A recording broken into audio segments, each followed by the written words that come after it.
So this is going to be for a 2018 Nissan Pathfinder push to start. We're connecting everything to the vehicle. It's going to automatically decode it and give us all the information that we need. So for this vehicle, what we did was generate universal keys for the vehicle. The thing is that we weren't sure what kind of button layout it had. So usually some of these have remote start, some of them don't. So we did one of each. So you'll see in the video that we do 2 keys, but only one for the customer. And then we try everything out at the end to see if it works. So on these vehicles, it does take a bit to connect to the vehicle. It's just the thing Nissan does. You have to make sure you have your hazards on and usually the door closed on this.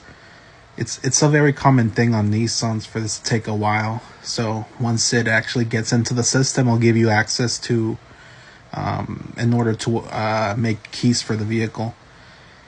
In the beginning of the video, you saw how I use some Houdini, which is a lubricant that we do on the door. Normally on these push to starts, people don't use the key unless the battery dies on the car. So it gets skunked up. So we put Houdini, then we make the push to start key. And then after we do the job of programming, we go outside and lishi the door. So we pretty much get the cuts from the key to make sure it locks and unlocks. So that's something you'll be seeing later on in the video that we actually do. So now we're into the system. We're going to go to hot functions and it's going to give us the option of learning a key. So the thing about Nissans is that even if you have a working key, you still have to erase all the keys to program even one key. One key plus the one it had. Or if you don't have any key, it's the same thing. You still have to go in and erase keys. So we go into the system. It tells you what to do. Have the ignition turned off, hazards on, door closed. And then you have to follow the steps. It says to place the back of the smart key on the push to start. That's just to get the pin in order to continue. So now it's saying to hold the ignition because it forces the ignition on. Because the system, we got into the vehicle system, so it forces the ignition on, which allows you to add keys to it. Yeah, so you see the ignition has been turned on, and the device does ask you if it turned on. If it does, you're good. If it doesn't, you're gonna have an issue either with your button or something that's not reading correctly. And then, yeah, just follow the steps. Turn off the ignition and you have to wait. It's just, I guess, for it to reset and get ready for the key programming. And yep, right there it says to press the button once and then put the back of the key on the ignition. Then you're gonna see the light go on. There we go, the ignition. So that means yes, it did work. So I programmed it, and it does ask if you want to program another one. So in this case, since we didn't know which key to use, we did 2 of them.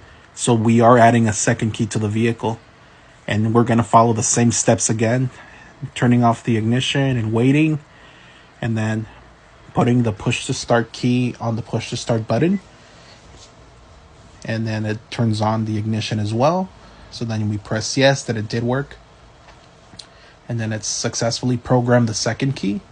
And then you see there we have 2 different keys, one with and one without remote start. Turn off the ignition, wait a bit. And then, yeah, so just follow the steps one more time. At the end, once you program everything, you got to do the first steps again of putting the first key that you used to program in order to finish the programming process. And then, again, follow 3 seconds with the ignition off. Press OK. It does take a bit to hit it when you're recording, but you can still do it. And like you see right there, it says it was programmed successful. And that would just lets you pretty much check on the remotes, make sure lock and unlock works. And it makes you turn on the car for at least 5 seconds just to confirm everything is programmed and just to pretty much get out of the programming mode. You don't have to do this step, but it's just recommended because sometimes everything might go through and the car might not start. But that's when you have issues with your push to start coil, or if it's one of the older styles, it could do that too. So right here, we had already lishi the door, got the cuts. We put it into the machine, and we're just gonna give this a cut. Usually when we make these push to starts, we always offer it as an optional thing, because many people just want the vehicle to start and they really don't care about this key. And most of the time people don't even know that they have this key in their push to start because it's never usually used. But it's always good for an emergency if the battery dies. That's something that you can always use.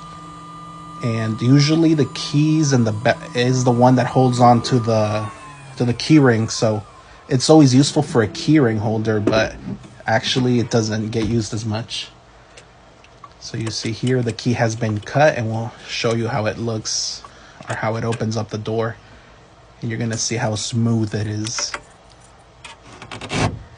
Yeah, so there we go.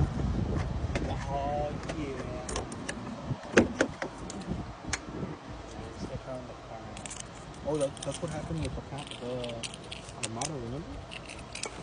They took the windows down because